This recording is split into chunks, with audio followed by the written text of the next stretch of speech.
Bismillahir Rahmanir Rahim. The blessed month of Rabiul Awwal has started. When the moon of the month of Mawlidun Nabi sallallahu alaihi wasallam appears, it likes the button of happiness has switched on. And why not? This is the month of the birth of Holy Prophet sallallahu alaihi wasallam. The night of 12th Rabiul Awwal, that blessed night in which our Holy Prophet sallallahu alaihi wasallam came in this world.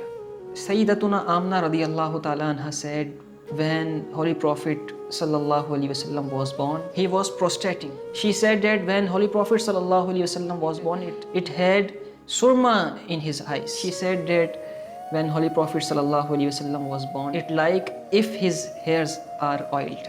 The temple in which fire was burning since long, almost 1,000 years, it put off, means it finished because of the barakat of arrival of Holy Prophet sallallahu alaihi wasallam. As Imam Sharfuddin Bawsairi rahmatullahi ta'ala said in Qasidatul Burda, وَالنَّارُ خَامِدَةُ الْأَنفَاسِ مِنْ أَسَفٍ عَلَيْهِ وَالنَّهْرُ سَاهِلْ أَيْدِ مِنْ صَدَمٍ مولاي صلِّ وسلم دائما أبدا على حبيبك خير الخلق كلهم. He is the master whose birth changed the entire world, and his love can change our thinking, and his love can change our lifestyle. The day of Bara Rabiul Awwal, in which people organized processions in the happiness of arrival of Holy Prophet sallallahu alaihi wasallam, and prosperous people arrange programs to feed poor.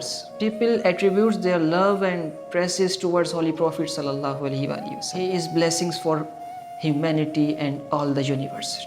So his birth should celebrate it with zeal for the betterment of this world and hereafter. Eid Miladun Nabi Mubarak to you and your family. Thank you very much.